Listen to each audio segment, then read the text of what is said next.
Next up, we got David Montgomery. Okay. I think this is a good pick here. And I've done a lot of best ball. I have like 0 David Montgomery shares. And it's because it seems like a play that's going to be, as long as Houston's good, he'll get some work. He don't remind me of like a Joe Mixon. He don't remind me of like somebody that's going to get both sides of it. He's going to get the red zone and passing game work. I think Woody Marks is going to be definitely taking some of this workload. Also, the offensive line still a work in progress, right? So I don't know if I really believe in David Montgomery in a lead role. Now, I've been low in the past when David Montgomery's had a lead role. I've been low on him in the past. So maybe that's just a personality thing. Like maybe I just don't really fuck with like David Montgomery in general. Not to say like he's not a great player, but like in fantasy, right? In fantasy, I don't really draft a lot of like David Montgomery. So to me, he belongs in this tier because I do think he provides a little bit more upside on a weekly basis than like Cam Scatterbo. I genuinely just believe that. I think he has more upside. And then we talk about Jadarian Price, right? Jadarian Price also offers a different kind of upside. That's that second half upside. That's that first round running back upside. And yes, he wasn't taken in the top 15, but I think Jadarian Price can be the guy. And if he gets the week 1 starting gig, I'll be putting him in this tier. If I know Jadarian Price is going to be RB1 to start the year, I'm putting him in this tier. I'm not worried about George, whatever his last name is, Holani. I'm not worried about Emmanuel Wilson. I think this team is invested in making Jadarian Price a guy. And I genuinely think I got him too low right now. I genuinely think I got him too low. He probably deserves to be up here. The rankings are going to change over time, but right now I'm going to keep him in this very questionable tier until we figure out what this thing looks like. So Jadarian Price, team invested in him. He's probably too low at 26. He's probably going to be a value at some point. And in Cam Scatterbo, I think this is where I'm comfortable taking him, like right around Jaylen Warren, Tony Pollard, guys that are, good running backs in questionable situations. That's what this tier is right here. Good running back, questionable situation. Good running back, questionable situation. Good running back, questionable situation. All of them can have their backups take more work. And I think that's where Scatterbo to me is. I don't see him full-time being some high volume guy all season long without suffering some kind of either setback, injury. Unfortunately, that's just my opinion, right? I'm not wishing nothing on him. That's my opinion. I just don't see that happening. So, and if you think this should be higher, I see a couple of you guys, I have Scatterbo too low. I have him 8 positions lower than like the general consensus. Where do you think he should be at and why? Tell me why you think he should be there and why. So this is the end of that tier. I'm going to add one more tier down here. Hopefully that came down here. That didn't. Let's add a tier. Oh, it did add it. So tier 6, and I'm going to move it down to about here. Okay.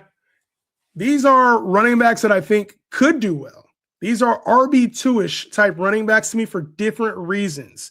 Montgomery, we know the touchdowns are there. Tony Pollard, he's an RB2. Stevenson, he's an RB2. Chuba Hubbard, he's an RB2, right? You got Jonathan Brooks behind you. You got Tajay Spears behind you. For Ramondre, you got Travion Henderson behind you. Jaylen Warren, you got Rico Dowdle waiting in the wings. Cam Scatterbo, you got the injury. Jadarian Price, are you the starter week 1? Can you handle NFL workload? David Montgomery, are you splitting work with Woody Marks? Offensive line issues. So for me, this tier right here is like the last startable. No questions asked, startable RB2 in 12-team leagues. This is the last. This is the last. Okay? I think down here, I'm not wanting to start Rico Dowdle, RJ Harvey, Anungai, JK. These are the backups. Actually, I think one more. There's one more running back down here I think is heavily. Who can guess it? Jahan. Who can guess it? Somewhere between 30 and 50. I think there's a running back that is heavily mispriced. Who do you guys think I'm talking about? Who do y'all think I'm talking about? Heavily mispriced. Heavily. Mason, Brooks, or White, JCM, Bill, Jordan Mason, Kenny Gainwell, Rashad White, Tony Pollard, J.K. Dobbins, Tajay Spears, R.J. Harvey, Charbonnet, Woody, Kamara. Kamara, I already talked about him. He's heavily mispriced. Brooks, Kamara. The one that I think is heavily mispriced, Jordan Mason. Jordan Mason. Every single chance I'm getting right now to take Jordan Mason, I am. Every single chance. Fantasy's Finest was good. What's good, my boy? Fantasy Dude was good. Hey, make sure y'all follow them. Fantasy Finest. Fantasy Dude was popping, y'all. How y'all been, man? Excellent. You did cook. Jordan Mason, significantly mispriced. In my opinion, I'm up here with him. I'm up there with Jordan Mason. He's not going there. You can get Jordan Mason after Aaron Jones, who I think is a very good player. You guys know, for anybody who's followed me for a long time, I value the shit out of Aaron Jones. I think Aaron Jones is a great player. But I also think this is a changing of the guard when it comes to Jordan Mason. I think Jordan Mason is going to be literally the guy. We're talking about Aaron Jones more as like a passing game guy. Maybe he gets the nominal start, right? But I think we see a heavy Jordan Mason involvement, and I don't think it's close. Actually, I'm probably going him over RJ Harvey too. Maybe even like over Regal Dell. Like not in that range though. That's too high. That's too high. Let's do like that. I really like Jordan Mason at the value. This on Underdog is like, I want to say it's like 8th or 9th range. Jordan Mason goes in like the 11th round. Value pick. Jordan Mason. Okay? The great part about it is that if you've already taken 2 backs, you can just double up and take Jordan Mason and Aaron Jones, and you know you're getting one of them. I like that situation too with Washington. You can get JCM and you can get Rachaad White. I like Rachaad White more than JCM as it's ranked right now. Okay? I like them both. But I think Jordan Mason is very mispriced. I think he's going to be an 8 to 10 touchdown guy. I think he's going to be very close to 1,000 yards if he doesn't crack it. I think he'll be very close. And he gets somewhat involved in the passing game. He can take the entire workload if Aaron Jones gets hurt, like he's always hurt. All right? Is there anybody that I didn't talk about in this tier that you guys want to know? Anybody in tier 6 that you want me to talk about before I get into the 7th tier? Anybody? Quorum going to be nice this year? I don't know. Scroll back up so you can see the earlier tiers. I'll scroll up in a minute. The GOAT is back. Was good. What'd you say about Kamara? He's ranked RB51. I'm going to move. I think the thing is I can move him up. What the hell? This thing just be wanting me to come off of TikTok. Unable to verify, try again. So the thing is, when it comes to what was I just talking about? I can't remember. What was I just talking about? I lost my thought. Oh, Alvin Kamara. Good call. So when it comes to Kamara, just wait. Nobody else believes in Alvin Kamara. They think he's washed. He only had 300 yards last year. He's never cracked 1,000 yards. Just wait. Get him as your RB4. Imagine having Alvin Kamara as your RB4. Just wait. Nobody else is taking him. Everybody hates Alvin Kamara for some reason. I don't understand why. Right?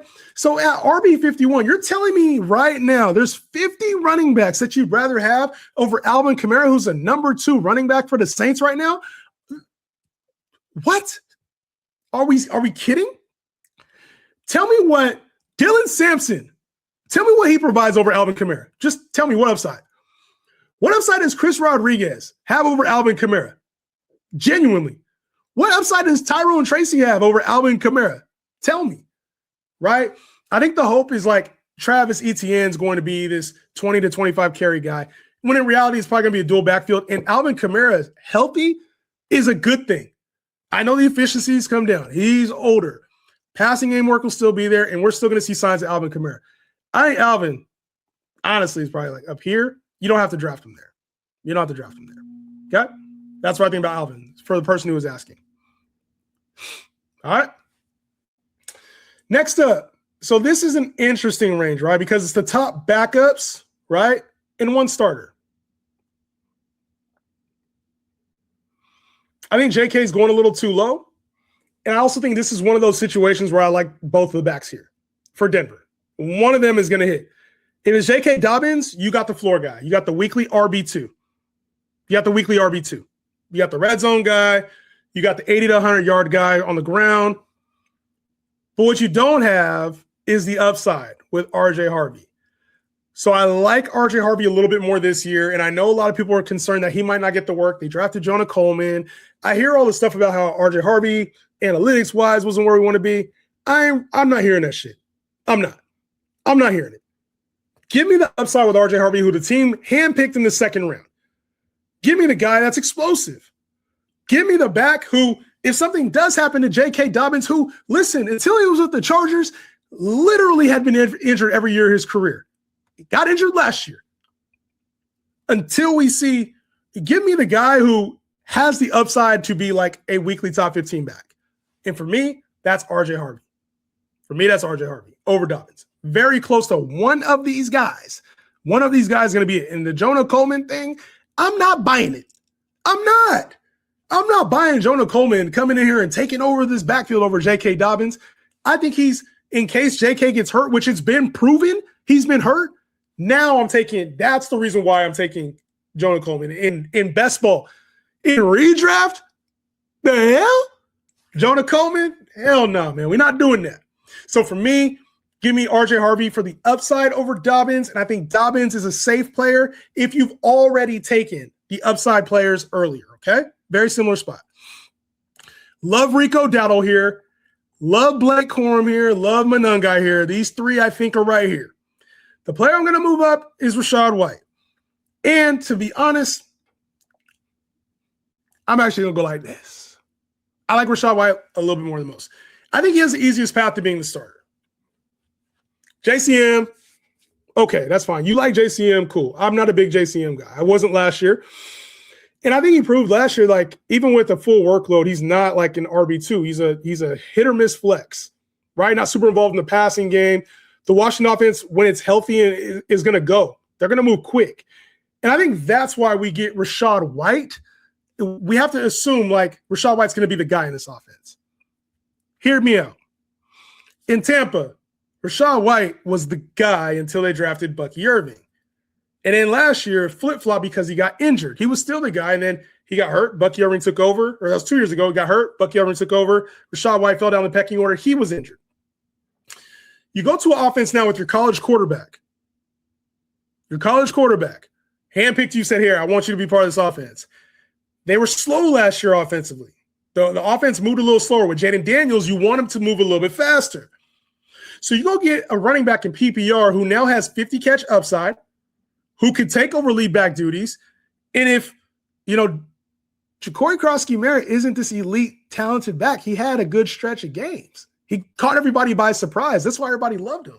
7th round guy. Rachaad White was a good football player at ASU. Like, that's what you want. And now you get back with your college teammate. For me, I think Rachaad White's going to be a hell of a value down here outside. That might be the last starter that you can get at the value. Him and Jordan Mason seem like the last starters that you can get outside of starter value. And I love drafting starters. Put it that way. Love drafting starting running backs. Rachaad White up here. Got Rico Dowdle, Corum, Monangai, I think all kind of come with similar workload question marks. I am going to do this. I think Jordan Mason's a tier. But I'm going to leave Jordan Mason here. Now you got Aaron Jones, Kenny Gainwell, Krosky-Merritt. And the last one I'm going to leave in this tier is Jonathan Brooks. I'll tell you why in a second.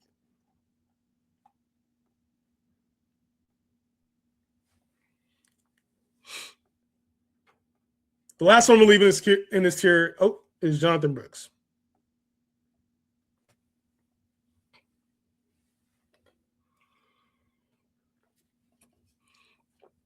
So if you guys are wondering, these are my rankings. They're on Half Point right now. I'm going to get them all updated over the next few weeks.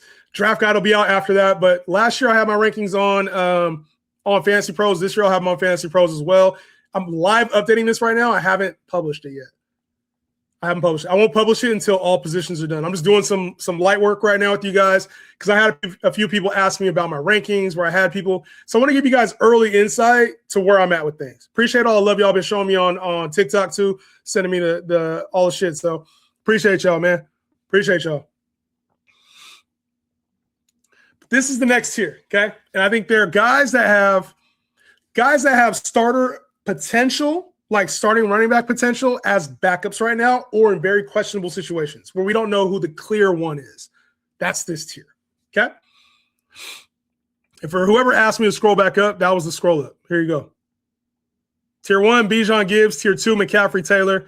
Jency Barkley Cook, Hampton Henry Brown, Kenneth Walker, Devon Achane. Tier 3, Brees Kyren, Jeremiah Love, Javonte, Josh Jacobs. Tier 4, ETN Swift, Henderson, Judkins, Tootin, Irving. Tier 5, Montgomery, Jadarian Price, Cam Scatterbo, Jalen Warren, Tony Pollard, Stevenson, Chuba Hubbard. 6, Jordan Mason, RJ Harvey, JK, Rashad White, Rico, Blake Corum, Monungai, Kenny Gainwell, Aaron Jones, JCM, and Jonathan Brooks here in Tier 7. The last two I'm going to talk about, or the last one I'm going to talk about is Jonathan Brooks. All right? Last one I'm going to do is Jonathan Brooks. And then Alvin Kamara needs to be up here. I don't think he's in the – I'm putting this tier. You don't have to draft him in this tier. The problem is with some of my rankings, right, that I would say the big problem with J-Hen rankings is that if you draft just based off of the rankings, you can miss out on value at the ADP. I don't think you need to draft Alvin Kamara this high. You don't. He goes way later, okay? So just know, I am putting him in this tier because it wouldn't shock me if he's providing this kind of value and upside. It wouldn't. I don't think Alvin Kamara is going to be an 8 to 10 touch guy. And if you think that, move him down. I hesitate to put him in here because I know a lot of people use my rankings to like draft. So just know I'm going to move him back down, okay? Just for the sake and purpose of this exercise, I'm going to move him down. You do not need to take Alvin Kamara, but this is where my head is right now on Alvin Kamara. I think he is the same value as having this. I think he's the same value as having this. I'm moving down here, okay? Just so y'all know where I'm at. The ones who are watching, I'm moving him down here. But that's the tier I think he's capable of, okay? All right? Y'all locked in with me, so y'all know. Illusions was popping. Ryan was good. Was good. Jonathan Brooks. Where were we taking Jonathan Brooks last year? Anybody remember? Anybody remember where we were taking Jonathan Brooks last year? It was high.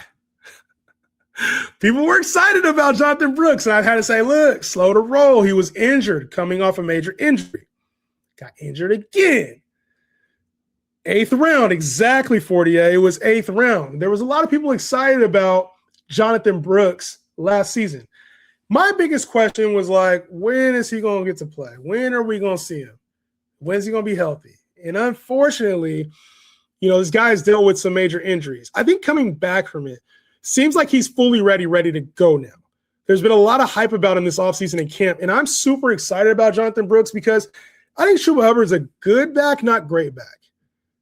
There's a reason I think Rico Dowdle had so many touches last year. There's a reason I don't think this team is fully bought into him being the guy, and they went and got Jonathan Brooks in the 2nd round. To me, I think if Brooks gets any kind of opportunity to touch 12, 15 times by week 6, we're going to be seeing him as the lead back. The same thing we saw with Rico Dowdle last year and having 1,000 yards in Carolina. Jonathan Brooks will get his opportunity. I think this offense wants to go a little bit faster. Chuba Hubbard kind of slows this thing down at times, and he's been the guy now for the last 2-3 seasons. So that kind of wear and tear it showed last season when he started to break down a little bit. The efficiency has also has kind of gone down. I think with Jonathan Brooks, we get a hungry young player, former 2nd round pick, who has the makings like he would have been a 1st round guy had he not been injured. And I think when we take Jonathan Brooks, we're going to get some good value as like your 3rd or 4th back. I don't think you need to reach on him, but I do think if he ever gets a starting gig, we're talking about a guy that's like top 15-ish value on a weekly basis. I think Jonathan Brooks as a starter is there. The same reason why everybody loved him last year, the same reason why, or was it 2 years ago? Last year, right? Same reason why everybody loved him is the same reason why I think that's still there now. It was 2 years ago, right? Same reason why I think it's still there. But for me, Jonathan Brooks, he's one of the highest upside plays in this range. Highest upside. Jordan Mason, for me, I think should already be in this range. He's not. I got him 10 spots higher. Kyle Monungai, I'm not as excited about as the rest of the fantasy community. I think Jonathan Brooks, tier-wise, I have him here. I think he's going where he's supposed to, but tier-wise, I have him up here. I don't know why people are hyping up Jonathan Brooks, Chuba the main back. We'll see. I just went over it. I don't think the team really believes in him like that. Professor Jahan, I feel like this is a fancy lecture with the top professor on campus. You already know, man, if you're here for the first time, do not make it the last time. Hit the follow button, man. I've been doing this for a minute. If y'all just see my face for the first time, I've been doing this for a minute. We've been winning a lot of championships here over the years, and it's only going up. So, Nash, man, appreciate you, homie.